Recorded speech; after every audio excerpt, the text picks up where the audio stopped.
헛되이 보낸 하루는 어제 죽은 우리들이 바라던 내일이었다. 지금 우리가 포기한 작은 꿈들은 꿈을 꾸던 이들의 간절한 소망이었다.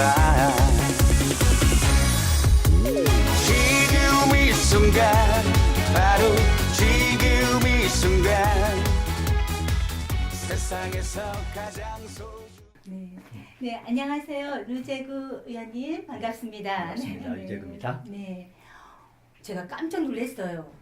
4선 시의원, 현재 2선 도의원이십니다. 총 24년의 의원으로 계시는 분인데 24년을 이 정도면은 직업이 의원이라고 불러도 되겠습니다. 그렇죠. 그렇죠. 오랫동안 의원을 할 수 있었던 비결이 무엇일까요? 한마디로 좀 말씀드리면 네, 예, 말씀해 주십시오. 초심을 잃지 않는다. 중요하죠, 초심. 처음에 네. 입후보일 때 시민들에게 내가 이렇게 하겠습니다 라고 약속했던 것을 계속 똑같은 마음으로 매일매일 견제가는 것, 이것이 24년 동안 의원한 비결이라고 말씀드릴 수 있을 것 같습니다. 또 제가 알기로는 지역 주민과 가장 소통을 많이 하는 지역 정치인으로 소개되었는데 그 근거가 무엇입니까? 저는 아침에 네. 일어나는 시간이 4시 반입니다. 이건 아마 제가 태어났을 때부터 지금까지 어떻게 보면 줄곧 지켜온 시간일 수도 있을 것입니다. 어려서 농부의 아들로 태어나서 혹시 두레질이라는 걸 아신지 모르겠는데 새벽에 천수답에 물을 대기 위해서 두레질을 하는데 그때가 보통 5시, 그러니까 아버님을 따라서 두레질을 시작했던 습관이 아마 지금도 그대로 남아 있는 거예요. 대부분 저는 5시 20분이면 집을 나옵니다. 우리 지역에는 공원도 있고 아침에 일찍 여는 예를 들면 슈퍼마켓, 또 아니면 24시 체인점, 아니면 또 24시 마트, 그리고 떡집, 그리고 두부집, 이런 데는 아침에 일찍 다 문을 여는 것들이거나 상시문을 열고 있죠. 매일 아침 이 시간에 다른 사람들 잠자는 시간에 현장을 돌고 또 그분들까지 대화를 나누고, 그리고 또 그분들이 원하는 바를 즉석에서 문제를 풀어드리는 이런 방법으로 줄곧 해왔기 때문에 저는 이제 이 부분들을 다 초심이다 이렇게 얘기할 수 있고요. 25년 동안 지금부터 26년이 됐네요, 횟수로.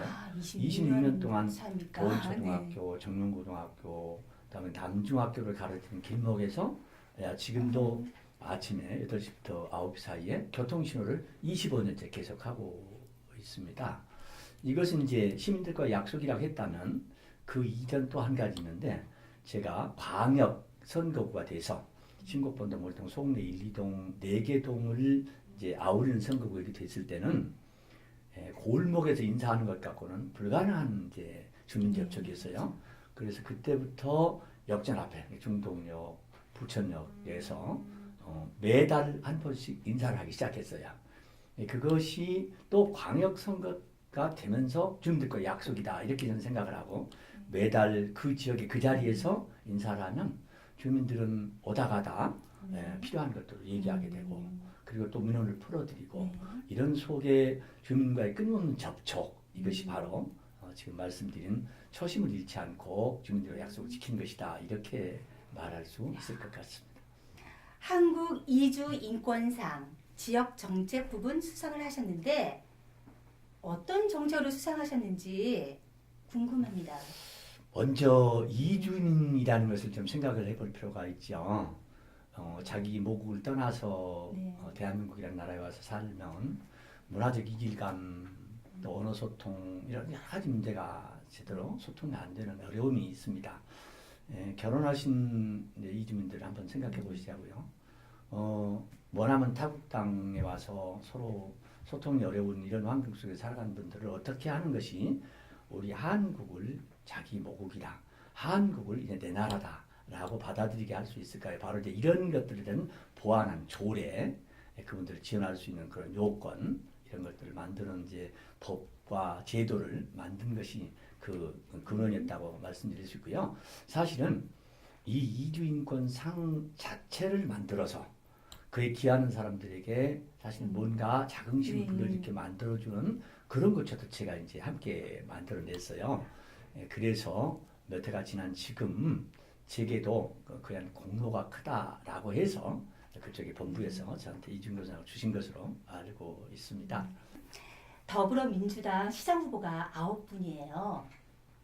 그렇습니다. 네, 9분인데 이분들과 어떤 차별화된 전략이나 공약이 있으면 저희한테 말씀해 주십시오. 네. 저는 먼저 네. 이제 전답에서 말씀을 드렸지만 시민들과 가장 소통을 잘하는 사람이 저라고 네. 이미 네. 정의 내려져 있죠.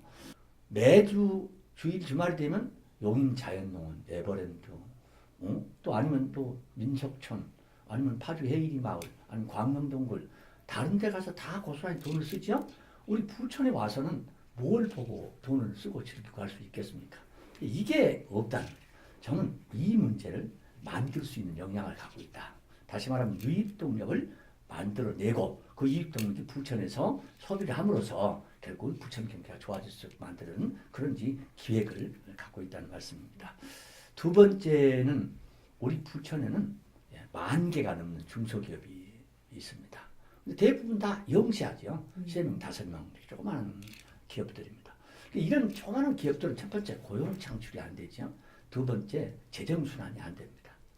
저는 이 문제를 풀어갈 역량을 갖고 있습니다. 무슨 얘기냐? 앞으로 부천시는 인구가 유입되는 정책이 아니라 우리 부천시가 경제가 제대로 활성화될 수 있는 말하자면 땅의 효율적인 활용이 필요하다 그런 얘기입니다. 그래서 앞으로 대장동을 개발하거나 그러면 반드시 뭘 해야 하냐? 이젠 대기업을 유치하고 미래 첨단 산업이 말하자면 포함된 기업들을 유치해서 중소기업을 견인, 다시 말하면 하도급이 이루어지고 연구개발이 이루어지고 이렇게 할 수 있도록 만들어낼 수 있는 정책을 가지고 있다. 그런 얘기입니다. 첫 번째, 경제가 문제다. 유제과 답이다. 네. 이것을 제가 말씀드리고 교육 경쟁력, 저출산 문제 이런 것들을 다른 사람보다 훨씬 더 체계적이고 그 다음에 실행 가능한 것으로 우리 시민의 행복이 보장될 수 있는 정책을 가지고 있다. 부천이 지금 가장 심각한 문제가 이제 젊은 층에서 말하는 예. 뭐 이렇게 여러 가지 출산 문제 뭐 이거 다 맞어요. 맞는데 공기, 미세먼지 이 문제를 많이 얘기를 하거든요. 그때 개발이 될 때 그나마 조금 남아 있는 이런 환경적인 문제가 어떻게 될 것인지 걱정스러워하는 분들이 먼저 대장동 얘기를 해보실까요? 네, 네. 대장동은 말씀, 이렇습니다. 네, 다시 말하면 네. 이미 대장동은 생산기로서의 기능을 상실해가고 있다 이렇게 보시면 되지 않을까요? 친환경적 개발이라는 이 부천시의 테마를 만들어 놓고 있다. 친환경적 개발이다.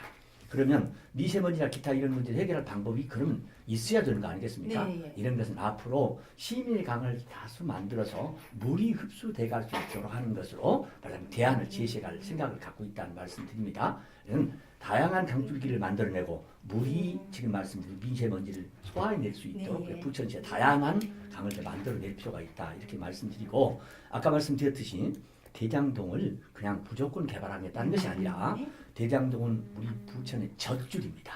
네. 앞으로 우리 부천을 어떻게 만들어가냐는 것은 네. 실제적으로 대장동을 어떻게 개발하냐가 관건입니다. 그러니까 경제 동력을 만들어내는 것도 그렇고 지금 말씀드린 그쪽에 친화적 네. 말하자면 환경을 만들어내는 것도 그렇고 이런 것들은 대장동을 앞으로 도시형 말하자면 공업지역을 만드는데 가장 모델로 저희가 만들어낼 것이다 이런 말씀드리고 그 대안과 보완은 좀 전에 말씀드린 다른 네. 방법으로 충분히 보완할 수 있는 대책을 갖고 있다. 주거 환경이 바뀌어야 된다고 말씀하셨잖아요. 블록 단위로 네. 난개발을 이제 저지하시겠다는 예, 의도로 그렇습니다. 근데 이게 개인적인 이게 이해관계를 말씀하시는 한 건데 이걸 어떻게 공적으로 이해관계라고 가능하신지. 하는 것은 무엇 때문에 있을까요? 결국은 돈 때문이죠. 다시 말하면 개발의 시차, 그 다음에 다시 말하면 땅값 이런 것이 이제 문제가 되지 않을까요? 결국은 지금 현재 우리 뉴타운이 성공하지 못한 건 바로 그런 데가 있는 거죠. 예를 들면 광역화된 개발을 하겠다라고 했는데 광역화된 개발은 그 속에 예를 들면 수만 명의 사람들이 밀집되어 있으면서 이 이해관계가 충돌되기 때문에 얘기가 좀 안 되는 거 아니겠습니까? 다시 말하면 정주에 살 사람은 땅값이 높거나 낮거나 상관이 없어요. 그렇지만 떠나려고 하는 사람 입장에서는 예를 들어서 저평가된 땅값을 가지고 다른 데 가서 내가 여기와 똑같은 조건을 살 수 없기 때문에 반대하는 거 아니겠습니까? 이것이 이제 문제죠. 그런데 이거를 부록 단위로 개발하면 이해관계가 훨씬 더 축소되기 시작합니다. 그러면 이제 부천이 조급, 당장 무엇을 해야 된다. 우리 이제 그런 때는 좀 지나야 된다고 생각합니다. 무슨 분이냐. 내가 지금 내 시간과 내 상황에 맞게 모든 것을 해결해야 된다고 하는 것은 조금 뒤로 미루면서 미래의 도시를 위해서 우리 모두가 협력하고 좀 이해를 구해내는 그런 역할이 시장으로서 역할이 아닐까 이렇게 생각하고 있습니다. 의원님 보니까 얼마 전에 새벽을 여는 신호등 현장에서 다 불었다. 네. 저서 네. 제가 이제 아직 읽어보질 못했는데 질문을 드리는데요. 이 의미, 책 제목의 의미를 알고 싶습니다. 예. 혹시 저기 여기 내려가시다 네. 민원 당직실에 가셔서 네. 새벽 6시, 5시 전화한 의원이 있냐고 한번 물어보시면 알 겁니다. 예, 저는 새벽에 현장을 돌다 민원인이 이렇게 물을 수 있습니다. 여기는 또 왜 안 고쳐졌어? 이렇게 얘기하면 보통 우리는 답을 어떻게 될 거예요? 그 새벽에 어디 연락할 데가 없잖아요. 실질적 행정 해당 부서하고 직접 연결을 못하면 다음에 알아보고 얘기하겠습니다. 보통 이렇게 얘기할 수밖에 없어요. 그런데 그것은 시민들이 원하는 답이 아닐 수가 있습니다. 저는 그 시간에 만약에 해법이 없으면 제가 해법을 바로 민원실에, 이 당직실에 얘기합니다. 당시 내가 이만저만해서 민원을 받아 있는데 이 문제에 관해서 해당 부서하고 연결할 수 없다면 해당 부서가 나오면 반드시 해당 부서 이 문제를 전달하고 바로 답을 저한테 주십시오. 이렇게 직접 문제를 얘기합니다. 제가 지금 말한 새벽이라고 하는 것이 바로 얘기합니다. 저는 이미 5시 20분에 집에서 보따리 싸갖고 나왔습니다. 그리고 시민들이 있는 곳을 찾아다니면서 예를 들면 이것저것 가서 민원 제기받고 해결합니다. 제가 아까도 말씀드렸죠. 한 달에 한 번씩은 역전 앞에 서서 인사를 하면서 그 시간에 말하자면 지금 많은 출근 사람들에게 말하자면 인사를 하고 그 속에서도 시민을 접하고 민원을 해결합니다. 이것은 제가 어려서 이미 길들여왔던 삶 속에 들어있다고 말씀드렸고 또 그 다음에 장기간 동안 계속 의원할 수 있는 요인 중에 한 가지가 초심을 잃지 않는 마음이라고 말했습니다. 저는 이 새벽을 여는 신호등, 이 현장에 다 불었다는 바로 현장 속에 들어서 시민들과 대화를 하면서 그 속에 그분들의 고민은 뭐고 그분들이 하고자 하는 것은 뭐고 이런 것을 발췌하고 그건 행정부서가 그 문제를 해결하게 만들고 예산이 필요한 것은 저희들이 예산을 만들어서 뒷받침하고 원래 의원이란 바로 정책을 위반하고 그 다음에 그걸 집행할 수 있도록 집행권을 요구하고 그게 만약에 예산이 필요한 것은 예산을 반영해주고 그리고 난 다음에 그게 잘못된지 잘된지를 나중에 말하자면 감사하는 권한을 갖고 있는 거 아니겠습니까? 바로 이런 속에서 24년 동안 줄곧 지금 말하는 새벽부터 밤까지 언제 시민 속에 있었다. 그리고 이른 새벽부터 종일 이렇게 현장 속에 답을 얻었다고 하는 것이 바로 이 책 속에 말씀드린 신호등이다. 신호등이라는 게 뭘 의미할까요? 그러면 브레이크를 걸고 가지 않아야 할 곳, 또 가야 할 때 이런 것들 다 맞춰 조정해 주는 거 아닐까요? 저는 첫 번째는 신호등이 없는 전멸등만 있는 곳에서 신호를 시작했기 때문에 사실 신호등이라는 말을 썼지만 다른 의미로 보면 모든 사람들에게 바른 길과 그리고 미래가 있는 꿈 이것을 인도해 주는 사람이라는 의미도 포함해서 지금 말한 신호등이라는 걸 썼고요. 현장이라고 하는 것은 현장에 들어 직접 민원을 제기받고 현장의 답을 해결해 줌으로써 현장에 답이 있다라고 하는 말을 추서로 달았다고 말씀드릴 수 있습니다. 의원님 마지막으로 이거 카메라도 있고 하니까 의원님께서 이제 한 말씀 꼭 해야 될 말씀이 있으시다면 저희 부천 시민들께. 시민 여러분, 우리는 미래로 가야 하지 않겠습니까? 지금 부천은 성장 동력이 멈췄습니다. 올해 재정 자립도가 얼마로 예측하십니까? 38%로 예측하고 있습니다. 38% 재정 자립도는 공무원들의 봉급을 드리고 남은 가용 자원이 거의 없다 이렇게 말씀드릴 수 있습니다.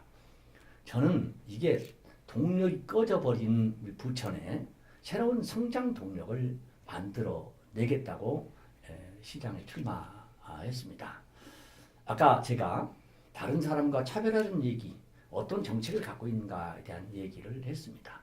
이제 우리 자치가 활발하게 이루어져야 된다. 아니면 또 무슨 사회복지가 좋아져야 된다. 여러 가지 말을 많이 하지만 그 속에는 뭐가 있습니까? 결국은 돈 아닙니까? 결국은 경제가 제대로 돌아가야 사회 환경이 좋아질 수 있습니다. 저기 성남에 가면 분당 분들이 이렇게 말합니다. 어디 사세요? 그러면 뭐라고 말할까요? 성남 산다고 말할까요? 아닙니다. 분당 삽니다. 그렇게 얘기합니다.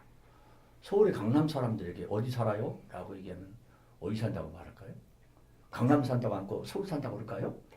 강남 산다 얘기합니다. 왜 그래요? 서울보다 강남이 그중에 제일 으뜸이기 때문입니다. 성남보다 분당이 으뜸이기 때문에 성남 얘기 않고 강남, 분당이 독립하겠다고 얘기합니다. 우리는 뭐라고 얘기하죠? 부천 산다 이렇게 말할 수 있는 자신이 있으세요? 제가 여러분에게 나 부천 살아 이렇게 말할 수 있도록 하려고 합니다. 기대해 주십시오. 저는 시민들이 새로운 성장동을 만들어내고 외부의 사람들이 부천 가서 다양한 볼거리, 즐길거리를 만들고 그게 동력이 되게 만들겠다라고 말씀드렸습니다. 두 번째, 대기업을 유치해서 중소기업을 견해나갈 수 있도록 만들겠다고 말씀드렸습니다. 미래 산업 반드시 부천에 들어올 수 있도록 하겠습니다. 그리고 중소기업과 조화를 이루면서 상생할 수 있도록 만들어내고 이것이 우리 부천시의 경제가 물 흐르듯이 흘러갈 수 있도록 만들어낸다고 말씀드렸습니다. 여러분, 우리도 꿈을 갖고 미래를 만들어야 되겠습니까? 제가 다시 말씀드립니다. 경제가 문제다, 답이 유제구다. 이렇게 자신있게 말씀드렸습니다. 기대해 주십시오. 그리고 성원해 주십시오. 반드시 만들어 내겠습니다. 감사합니다. 네, 바쁜 와중에 시간 내주신 우리 의원님 감사합니다. 아니, 제가 감사드리고요. 조금 전에 그 시민이라 이렇게 네. 말씀하시면서 어렵겠다고 했는데 너무 말씀을 잘 유도해 주셔서 편안하게 대담을 나눌 수 있어서 감사합니다. 고맙습니다.